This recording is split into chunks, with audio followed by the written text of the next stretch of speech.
Jadi sebenarnya motif saya sederhana. Jadi karena memang diawali dari kecintaan saya terhadap pengetahuan, kecintaan saya terhadap keilmuan yang tentu dalam polemik nasab yang sudah berjalan sampai 3 tahun ini, itu ya setidaknya saya mendapatkan banyak referensi-referensi mengenai itu, mengenai bagaimana kesejarahan Hadramut dan Yaman secara umum dan wabil khusus itu kepada sejarah kaum Balawi. Nah, sehingga ketika saya mendapati sebuah statement yang entah kapan disampaikan oleh Gus Baha itu dalam ceramahnya, sehingga di sini saya perlu untuk meluruskan dari statement yang beliau sampaikan di muka umum, di muka publik.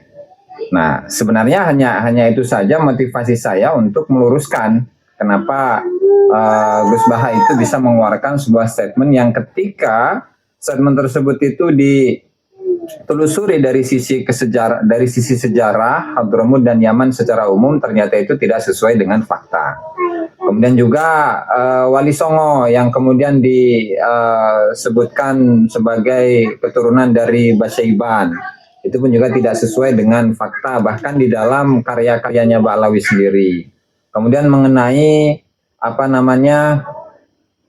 penamaan Hadramut. Kemudian poin yang berikutnya itu adalah mengenai ziarah kepada Nabi Hud alaihi salatu wassalam yang tentu ketika kita menelusuri referensi-referensi yang sudah pernah saya sebutkan, tentu Gus Baha ya perlu untuk diluruskan, dan mudah-mudahan dengan referensi-referensi yang saya sebutkan, Gus Baha itu mau untuk kembali membuka-buka referensi-referensi yang saya sebutkan itu. Tidak lebih dari itu. Jadi begitu Kang Mas. Hanya sekedar mengeluruskan dari sudut pandang keilmuan. Ya. Baik, pertanyaan pertama, Kiai Imad dengan Gus Rumel itu kan pernah diskusi podcast di saya bahwa tidak ada keterangan bahwa kitab yang mengatakan bahwa Ahmad bin Isa itu hijrah ke Yaman, dan juga tentang status atau gelar al-muhajir. Nah, itu bisa diterangkan, Gus, referensi Anda itu untuk menandaskan seperti itu di kitab apa ini? Jadi untuk kesejarahan dari Ahmad bin Isa itu sendiri itu baru muncul di kalangan Ba'alawi. Artinya di buku-buku, di kitab-kitab sejarah yang mereka tulis menjelaskan akan kehijrahan dari Ahmad bin Isa. Yang pada tahun 317 itu disebutkan bagaimana kehijrahan Ahmad bin Isa dari Irak, kemudian menuju ke Haramain, kemudian menuju ke Hadramut bersama dengan 2 saudaranya, yang ternyata ketika kita telusuri dari misalkan karya dari Abdullah bin As'ad Al-Yafi dalam kitab-kitabnya, di mana beliau ini adalah salah satu ulama dari Yaman yang menyebutkan dalam kitab Mir'atul Jinan itu dalam 10 jilid itu menyebutkan kejadian-kejadian tahun per tahun Hijriyah. Sehingga ketika ditelusuri baik itu mulai dari tahun 317 bahkan sampai kepada tahun di mana penulisan kitab itu selesai tahun 750 kurang lebih, itu sama sekali tidak ada menyebutkan keluarga Ba'alawi sedikit pun, jangankan Ahmad bin Isa, jangankan Faqihil Muqaddam, ya, satu nama pun dari mereka itu tidak ada.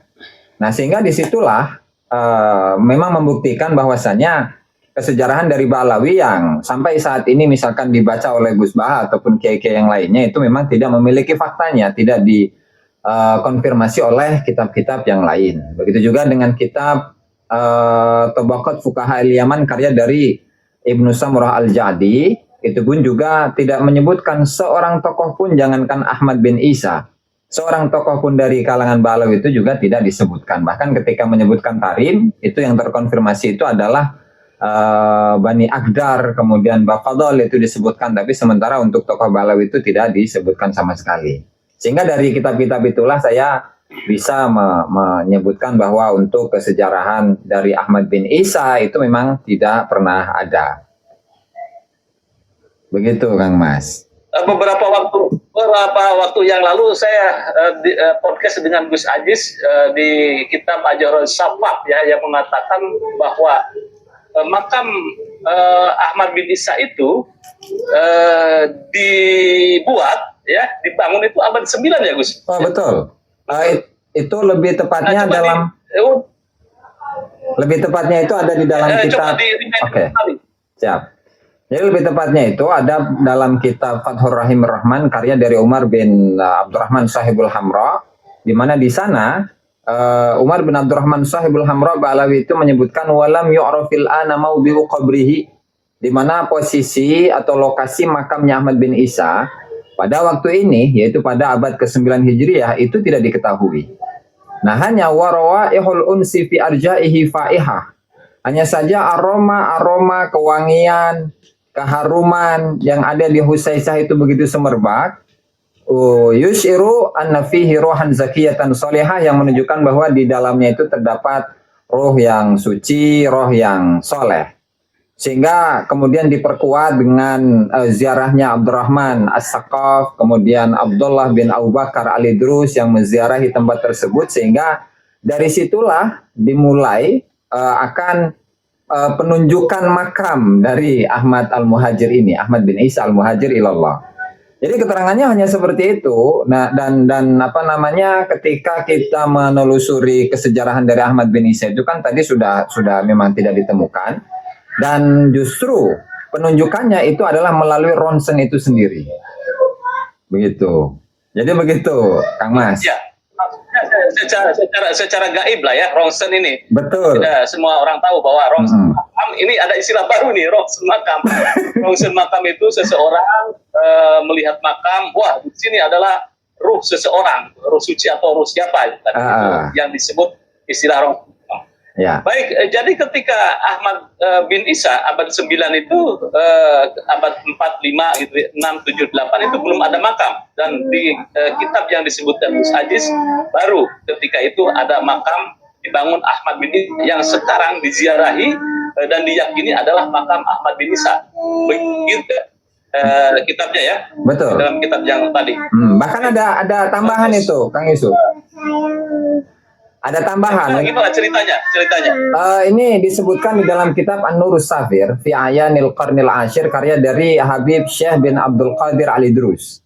Di mana ketika pada tahun 944 ada seorang Habib yang bernama Syahabuddin Ahmad bin Abdurrahman bin Ali bin Abu Bakar As-Sakron, di mana beliau itu pada suatu hari melewati Husaisah. Kemudian ada suatu keperluan ya, sehingga melewati Husaisah dan ziarah ke sana. Kemudian setelah ziarah itu kemudian ketika berziarah beliau itu pingsan. Dan ternyata di dalam pingsannya itu Habib Ahmad Syahabuddin Ahmad bin Abdurrahman bin Ali bin Abu Bakar As-Sakron ini di dalam pingsannya itu bertanya kepada Ahmad Al-Muhajir. Ini dalam pingsan. Bertanya, wahai imam, apakah ini benar kuburanmu? Maka dijawab, iya benar, ini adalah kuburan saya. Jadi ini penguat begitu, Kang Mas, untuk menunjukkan akan kebenaran dari kuburan tersebut. Jadi melalui pertanyaan tetapi di dalam pingsan. Itu gimana istilahnya, saya rada ini belum menemukan istilah yang tepat.